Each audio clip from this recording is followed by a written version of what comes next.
기도하고 오늘 강의 시작하도록 하겠습니다. 하나님 나의 하나님 감사합니다. 오늘 우리에게 이 귀한 시간을 허락해 주시고 이 장소를 허락해 주시고 또 우리가 함께 하나님의 말씀을 나눌 수 있는 마음을 허락해 주셨으며 감사합니다. 오늘 배우는 이 말씀을 또 우리에게서 또 들을 사람들을 위하여 우리가 좀 더 집중하고 또 하나님을 좀 더 알기 위해 또 노력할 수 있도록 하여 주옵시고 우리의 마음을 열어주시고 우리의 귀를 열어 주시옵소서. 이 모든 말씀 우리 주 예수 그리스도의 이름으로 기도드립니다. 오늘은 오후 강의 제목으로는 그리스도의 삼중직, 그리고 이제 우리 유년부 교사 교육용 자료로는 소교리 문답 제23문에 관하여 제23문이 그리스도께서 우리의 구속자로 무슨 직분을 행하시는가? 그에 대한 대답은 그리스도께서 우리의 구속자로 선지자와 제사장과 왕의 직분을 행하시되 낮아지시고 높아지신 두 지위에서 하신다. 이 대답이고요. 자, 그럼 여기 이제 중요한 게 선지자, 제사장, 왕. 그리고 이제 이게 그리스도의 직분이죠. 자, 이때 이 소교리 문답이 23문이 이 소교리 문답 23문을 작성한 그 당시의 신학자와 목사님들이 기가 막힌 사람들이에요. 왜냐하면 잘 보세요. 예수라는 이름이 빠졌어요. 그렇죠? 이거 그리스도의 직분이라고만 딱 썼어요. 여러분들이 기억을 하는지 모르겠는데 예수 그리스도라고 하는 이름에 대한 해석을 이제 했잖아요. 예수는 이제 그 히브리 말로 여호수아라는 말인데 여호와는 구원이시다. 그러니까 신성을 말하는 거죠. 즉 하나님이심을 말하는 것이고, 이제 그리스도라는 말도 역시 이제 헬라어인데 그 히브리어로 하면 이제 메시아, 기름 부음 받은 자. 그러니까 인간이 취득하는 직분인 거죠. 그래서 지금 이 부분이 예수 그리스도의 사람 되심의 직분을 이야기하는 것이기 때문에 예수라는 이름을 뺀 거예요. 그래서 그리스도의 직분이라고 딱 정의를 한 거죠. 그리고 그 구약 시대의 메시아로서 기름 부음을 받는 세 가지의 직분이 선지자, 제사장, 왕이었다. 그러니까 이 세 직분을 임명식을 할 때 머리에다가 기름을 이제 쏟아부은 거죠. 근데 그 쏟아붓는 그 기름이 바로 성령을 뜻하는 거예요. 그게 성령을 뜻하는 건데, 우리가 이제 이 그리스도의 직분, 선지자, 제사장, 왕에 대해서 이야기를 할 때 이게 제 경우에는 이 부분이 좀 아쉽기도 하고 왜 다들 그럴까 하는 생각이 드는 부분이 있어요. 그게 뭐냐면 딱 그리스도의 직분만을 얘기를 해요. 사람들이 설명을 할 때. 이게 굉장히 아쉬운데 이게 무슨 얘기냐면 예수 그리스도는 여러분들에게 설명했지만 두 번째 아담,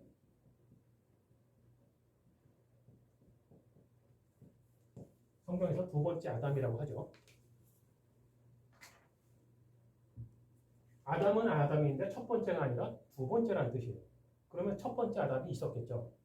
당연히 첫 번째 아담이 있어요.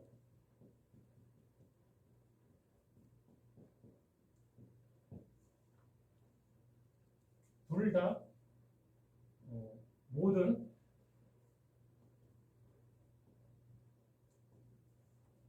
창조물의 대표자예요.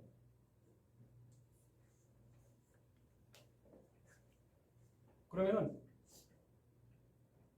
두 번째 아담에게 예수 그리스도에게 선지자와 제사장과 왕의 세 가지의 삼중직이 있었다면 두 번째이기 때문에 그럼 첫 번째 아담에게도 이 삼중직이 있었던 것이 아닐까라는 추측을 해야 돼요. 그리고 실제로 있었고, 실제로 첫 번째 아담에게 세 가지의 직분이 있었어요. 선지자, 제사장, 왕. 이렇게 세 가지 직분이 있었어요.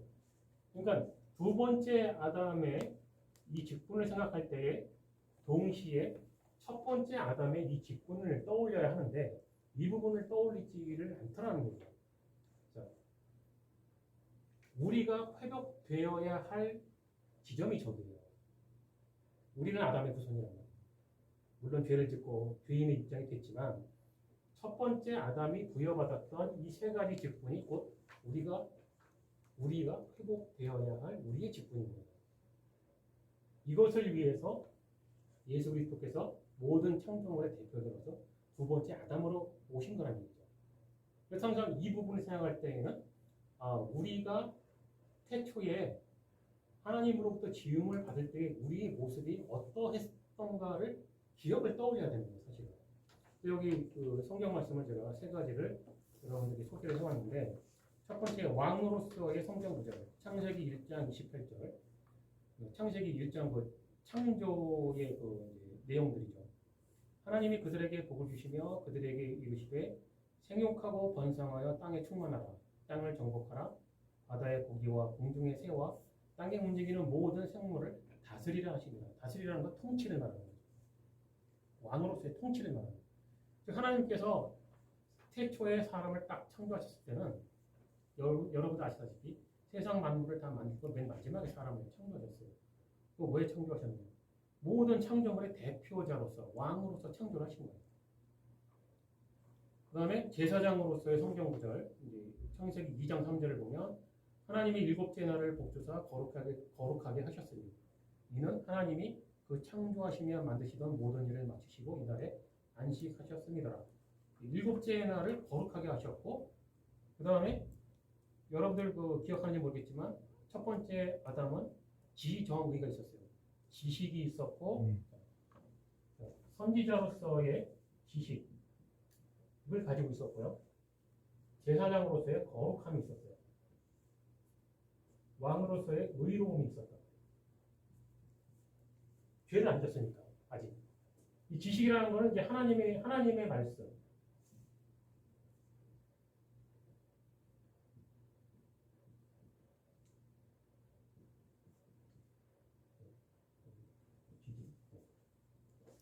하나님의 말씀을 알고 있다는 것이 이제 지식을 완벽한 지식을 뜻하는 건데 아직 죄를 짓지 않았었기 때문에 그 당시에 아담만큼 완벽하게 하나님의 말씀을 아는 존재는 없었어요. 그리고 아담만큼 죄가 없는 거룩한 상태에 있는 존재도 또한 없었고 그 상태로 모든 창조물의 대표자로서 하나님께 영광을 돌리고 예배를 드린 존재였단 말이에요. 죄가 없었기 때문에 그럴 자격이 있었고 유일하게 그 제사장의 직분을 수행할 수 있는 사람이었단 거죠. 그 다음에 방금 말한 것처럼 이제 모든 창조물에 대한 통치를 하고 있는 그 왕으로서의 의로움을 가지고 있었고 창세기 2장 19절에는 선지자로서의 성경 구절이죠. 여호와 하나님이 흙으로 각종 들짐승과 공중의 각종 새를 지으시고 아담이 어떻게 이름을 짓나 보시려고 그것들을 그에게로 이끌어 이르시니 아담이 각 생물을 일컫는 바가 곧 그 이름이다.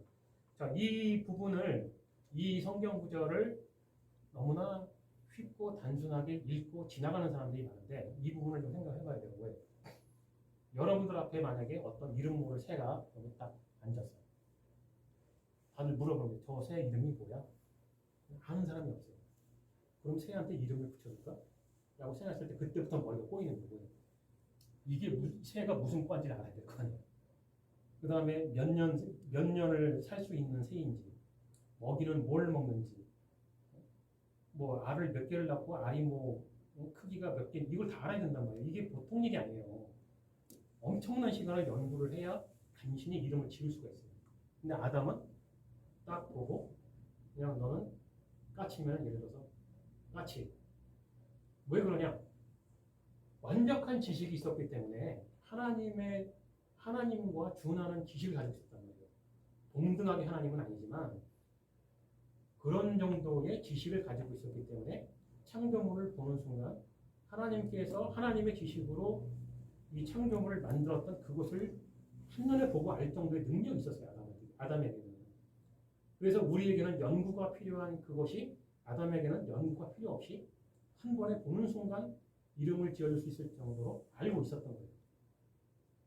이런 부분을 이 창세기 2장 19절의 내용을 그랬나 보다. 너무 단순하게만 생각하고 지나가는 사람들이 상당히 많더라고요. 그래서 아담이 각 생물을 일컫는 바가 곧 그 이름이다. 이 부분이 굉장히 대단한 사실은 그 구절인데 그 아담의 어마어마했던 그 지식 그것을 사람들이 가늠을 잘 못하고 있더라라는 것이고요. 자, 그런데 첫 번째 아담은 아쉽게도 이제 죄를 졌죠. 죄를 지음으로 인해서 이 모든 것을 잃어버리게 돼요. 자, 그런데 예전에 설명을 해줬지만 아담이 지었던 근본적인 그 죄의 모습, 예, 다시 한번 아이들에게 이제 가르쳐줘야 할 필요가 있는 것이 에덴 동산이 있는데 여기 이제 선악과가 있었죠. 여기 이제 딸랑 이제 과일이 있단 말이에요. 수많은 사람들이 이것이 사과냐 배냐 또는 포도냐에 집중을 했죠. 그래서 연극을 할 때마다 사과를 들고 나오고 했는데 정작 중요한 건 이게 도대체 무슨 열매냐가 중요한 게 아니란 얘기예요. 중요한 건 하나님의 말씀이다. 무슨 얘기냐? 하나님께서 말씀하시기를 니네가 요 사과를 따먹으면 그건 죄야 라는 법을 정하신 거예요. 하나님이 정하신 법. 하나님이 그렇게 말씀하셨으면 그것은 죄인 거예요. 왜? 하나님이 모든 걸 창조하셨고 모든 것의 주인이시기 때문에 하나님이 그렇게 정했으면 그것이 법인 거예요. 그런데 아담과 하와는 요 과일을 따먹었죠. 근데 무슨 생각으로 따먹었을까? 그건 하나님이 생각하는 죄라는 거죠. 사람인 나의 입장에서 봤을 때 이거 하나 따먹는 게 그렇게까지 큰 죄일 수는 없다는 거죠. 즉 하나님이 정하신 선과 악에 대한 판단 기준, 그것이 곧 하나님의 법인데 그것을 인정하지 않고 나의 선과 악을 판단하는 기준을 세웠다는 얘기예요. 하나님에겐 죄인데 나에겐 죄가 아닙니다. 왜? 보통의 과일이잖아요. 그거 봤을 때 그랬을 거 아니에요. 이게 어떤 특수한 과일이라 봐야 그래봐야 과일이었을 거 아니에요. 그게 뭐가 그렇게 중요했겠어. 지금의 우리 생각하고 다를 바가 없어요. 아담과 하와가 봤을 때도 저게 뭐 그렇게까지 뱀이 그래서 꼬드긴 거 아니에요. 그거 먹는다고 그렇게 되겠어? 그런 식의 생각을 유도를 한 거 아니에요. 아담과 하와도 생각해보니까 그게 뭐 저쪽에서 먹었던 과일하고 도대체 뭐가 다른 건데 이런 생각을 했겠죠. 그리고 아담과 하와에게는 대단한 지식이 있었잖아요. 자기가 가지고 있던 지식으로 분석을 해보니까 뭐 다를 게 하나도 없다. 이런 결론을 얻었겠죠. 그래서 이 과일을 슬며시 따먹었는데 따먹은 행위조차도 중요한 게 아니에요. 이걸 따먹은 이유가 중요한 거죠. 하나님의 법을 인정하지 않았다는 거죠. 즉 밀어냈고 하나님 선과 악에 대한 판단, 이것이 죄다 아니다에 대한 판단 기준을 내 생각으로 넣어버린 거죠. 그리고 아담의 후손인 우리들도 지금도 여전히 이런 짓을 반복을 하고 있다. 어떤 부분에 대해서 우리가 신앙생활을 하면서도 어떤 한 부분에 대해서 그런 생각들을 하잖아요. 그게 뭐 그런 거지, 뭐 그게 꼭 그렇게까지 살아야 돼? 이런 게 많잖아요, 사실은. 오늘 목사님이 그 장래에 대해서 얘기하셨잖아요. 실제로 한국의 어떤 교회들이 그런 식으로 가르친단 말이에요. 믿는 자가 죽으면 천국에 가기 때문에 슬퍼할 일이 아니라 기뻐할 일이다. 그래가지고 진짜로 장례식장에서 그렇게 웃고 떠들고 장난치는 그런 사람들이 있는데 그렇게 하라고 가르치는 목사들이 있어요. 실제로. 미친 거죠, 한마디로. 왜 미쳤냐? 첫째, 자기가 하나님이냐고. 믿는 자가 당연히 천국에 가는 건 맞는 것 같은데 중요한 건 뭐냐? 천국에 보내고 안 보내고는 하나님의 절대 권한이죠. 사람이 판단할 일이 아니잖아요. 우리 생각에는 그 사람이 살아생전에 신앙생활 열심히 했고 잘 믿은 것 같으니까 천국에 갔겠지라는 생각까지는 오케이. 그거는 우리들의 바람이고 그러나 진짜로 갔는지 안 갔는지는 보내고 말고는 하나님의 권한인데 왜 갔다라고 확신을 하냐고. 갔으니까 너무 즐겁다? 미친 거죠, 한마디로. 이 아담, 이 선악과의 사건도 동일한 거예요. 자기들 마음대로 판단해버린 거예요, 그냥. 갔어. 하나님이 실제로 보냈는지 안 보냈는지도 모르면서. 이런 게 바로 제정신이 아닙니다. 그리고 성경만 봐도 충분히 알 수가 있는데 모세가 죽었을 때 40일을 울었다고 해요. 백성들이. 천국 가는데 왜 그럼? 온 백성이. 여호수아가 죽었을 때도 그랬고요. 뭐 구약 성경에 나오는 그 수많은 우리 믿음의 그 선배들이 죽었을 때 누구 하나 그 사람들처럼 즐거워서 춤춘 사람들은 없었어요. 그 성경이 그렇게 증명을 하는데 이별을 서로가 물론 언제고 하나님의 말씀대로 대면하고 보겠으나 그때까지는 어쨌든 현실적으로 이별을 하는 거 아니에요. 더 이상 볼 수가 없잖아.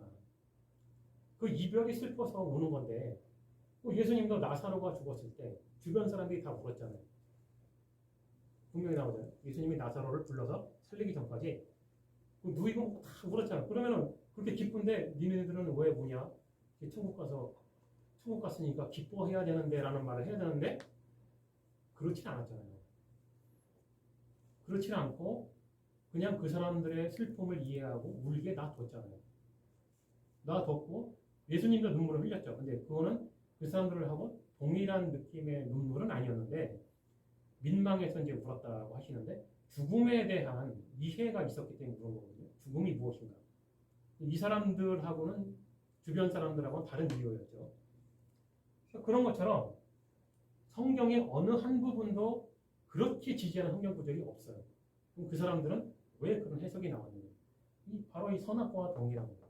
성경은 지지하지 않는데 성경이 뭐라고 하든지 목사 자기 생각에 그건 기쁜 일이라고 생각하면 기쁜 거예요. 이런 짓을 하는 종교 단체들이 굉장히 많다는 거예요. 우리의 생각보다. 그래서 이 태초에 에덴 동산에서 저질렀던 이 범죄 행위가 단번으로 끝나는 게 아니라 아담의 후손인 우리들도 지금까지도 여전히 매일매일 우리의 생활 속에서 신앙생활 속에서도 또 목사들도 또 교사들도 조금만 생각을 잘못해버리면 이런 동일한 범죄를 저지른다 이라는 것입니다. 자, 지금까지는 이 삼중직에 대해서 이렇게 첫 번째 아담, 우리들이 회복되어야 할 저 세 가지 직분에 대해서 이제 이야기를 해보았는데 예수 그리스도께서 바로 두 번째 아담으로 오셔서 모든 창조물의 대표자로 오셔서 바로 이 세 가지 직분을 회복을 하신 거예요. 두 번째 아담이고 죄 없는 분이시기 때문에 짠 하고 오시면서 바로 선지자와 제사장과 왕의 직분을 회복을 하신 거예요. 그리고 자기에게 있는 이 선지자와 제사장과 왕의 직분으로 우리들을 구원하기 위한 제대로 된 구원 사역을 하신 거죠. 그래서 이 땅에 오셔서 정말 올바른 하나님의 말씀에 대한 해석이 무엇인지를 선지자적으로 그의 지식으로 가르쳐 주신 거예요. 그 다음에 구약의 제사에서 예언적으로 보여주셨듯이 십자가에서 못 박혀 죽으시면서 단번에 모든 창조물의 대표자로서 단번에 속죄의 제사를 드린 거죠. 제사장으로서. 이 제사를 드릴 수 있는 자격이 예수 그리스도에 있었던 거죠. 예수 그리스도 이외에 그 어떤 누구도 이 제사장으로서의 자격이 없어요. 왜? 다 죄가 있으니까.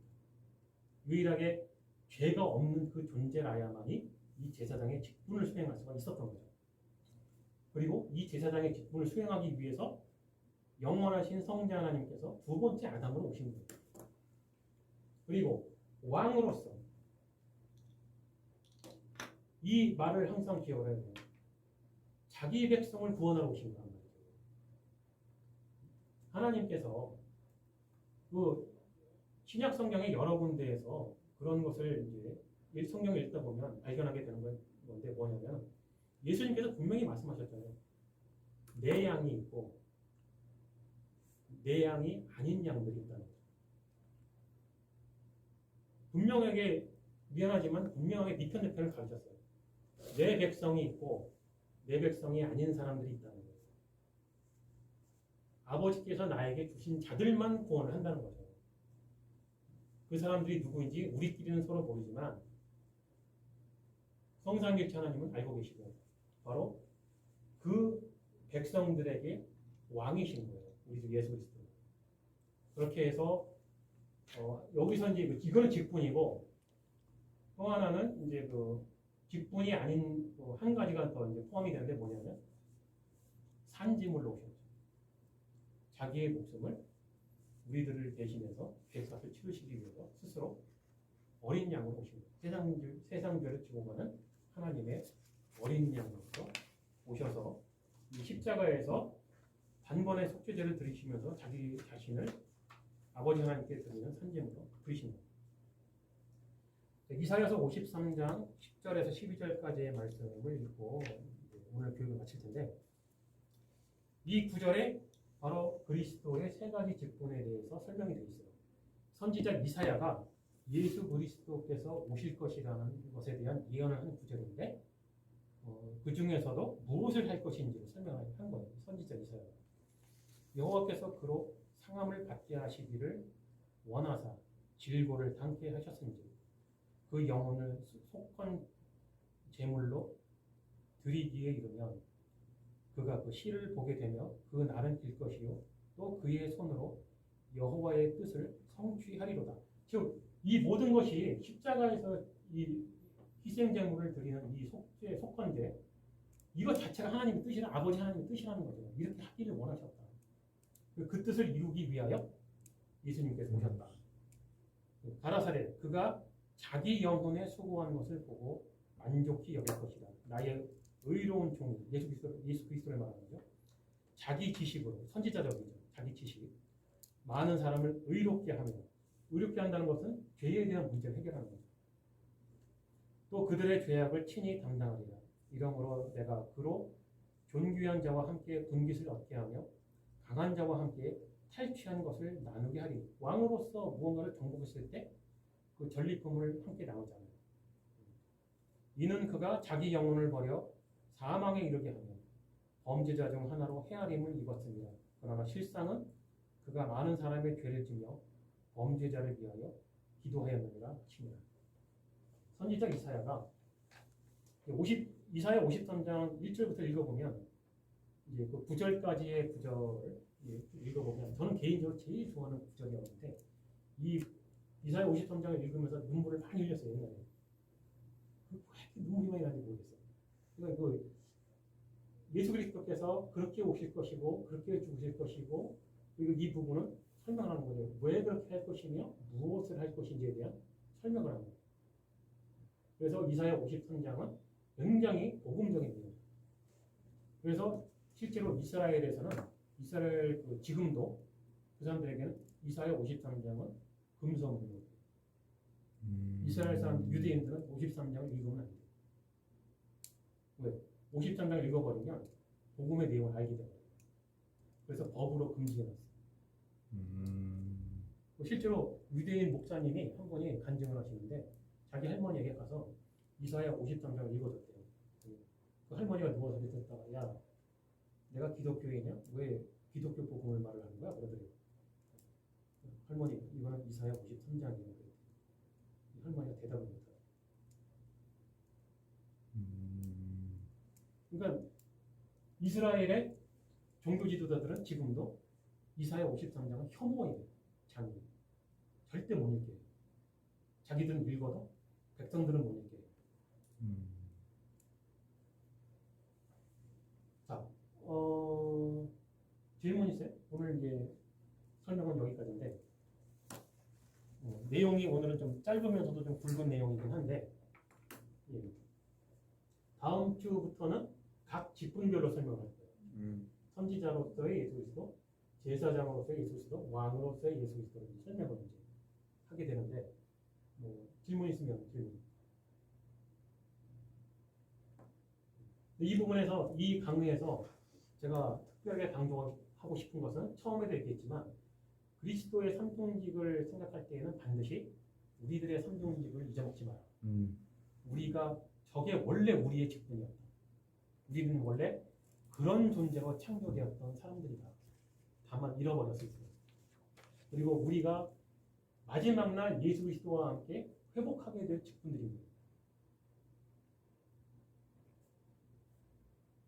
그래서 그 사도 베드로가 그랬었나? 너희는 왕 같은 제사장이요 뭐 그런 구절 있잖아요. 그런 말을 괜히 하는 말이 그냥 감동받으라고 멋있으라고 하는 말이 아니에요. 그게 그 사도들의 그 말 한마디 속에는 성경의 전체적인 그 사상이 들어가 있는 거예요.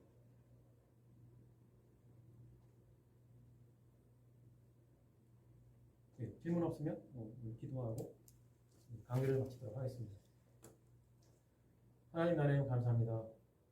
오늘 이 시간 우리가 우리 주 예수 그리스도의 삼중직 그리고 우리가 잃어버렸던 하나님께서 우리에게 주셨던 그 귀한 직분에 대해서 다시 한번 생각을 해보았습니다. 우리가 예수 그리스도를 믿음으로 말미암아 마지막 날 우리가 회복하게 될 우리의 모습들에 대해 다시 한번 생각을 해보았습니다. 바로 그것을 위하여 영원하신 성자 하나님께서 이 땅에 오셨음을 잊지 않게 하옵시고 이것이 참된 복음의 내용임을 깨달아 알게 하여 주시옵소서. 이 모든 말씀 우리 주 예수 그리스도의 이름으로 기도드립니다.